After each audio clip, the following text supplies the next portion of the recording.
తెలిసిన వాళ్ళు ఎవరికైనా డెలివరీ అయ్యిందంటే మెయిన్గా అడిగేవి 2 క్వశ్చన్స్. నార్మల్ అయిందా, సి సెక్షన్ అయిందా? నార్మల్ అయిందంటే ఏముంది, డెలివరీ అయ్యేంత వరకు పెయిన్స్, ఆ తర్వాత నార్మలే కదా అంటారు. అదే సి సెక్షన్ అయిందంటే ఏముంది, ఒక ఇంజెక్షన్ ఇచ్చి కడుపు కోసి బిడ్డను తీసేస్తారు, వీళ్ళకి ఆ పెయిన్ కూడా తెలీదు అని క్యాజువల్గా అనేస్తారు. అంత ఈజీనా ఒక బేబీకి జన్మనివ్వడం అంటే? నార్మల్ కానీ సి సెక్షన్ కానీ దేని పెయిన్స్ దానికి ఉండనే ఉంటాయి. నేను నా 2 ప్రెగ్నెన్సీలోనూ నార్మల్ డెలివరీ పెయిన్ చూశాను, సి సెక్షన్ పెయిన్ కూడా చూశాను. సి సెక్షన్ అంటే చాలా ఈజీగా అనేస్తారు, ఒక ఇంజెక్షన్ ఇచ్చి కడుపు కట్ చేసి తీసేస్తారని. 7 లేయర్స్ ఆఫ్ మన స్కిన్ని కట్ చేసి బేబీని బయటికి తీస్తారు. అండ్ డెలివరీ అయిపోగానే మన కడుపు బ్యాక్ టు నార్మల్ అయితే వచ్చేది కదా, ఆ కడుపు అలానే ఉంటుంది. ఆ బరువు అంతా కూడా కుట్ల మీద పడుతుంది. ఫస్ట్ వాక్ ఉంటుంది చూసారా, ఎంత హారిబుల్గా ఉంటుందో. అసలు ఆ పెయిన్ని ఎవరు ఎక్స్ప్లెయిన్ కూడా చేయలేరు.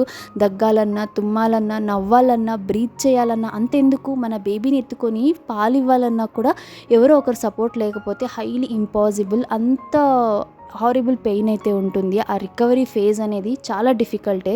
ఆల్రెడీ ఇన్ని పెయిన్స్ గో త్రూ అవుతున్న ఆ మదర్ దగ్గరికి వెళ్ళినప్పుడు లేదా మాట్లాడినప్పుడు నార్మల్ అయిందా, సి సెక్షన్ అయిందా అని తెలుసుకొని మళ్ళీ గుచ్చినట్టుగా మాట్లాడి హర్ట్ చేయడం కన్నా కూడా డెలివరీ సేఫ్గా అయిందా, బోత్ మదర్ అండ్ బేబీ ఇద్దరు బాగున్నారా అని కొంచెం కేరింగ్గా మాట్లాడితే ఆ మదర్కి ఎంతో సాటిస్ఫైయింగ్గా ఉంటుంది.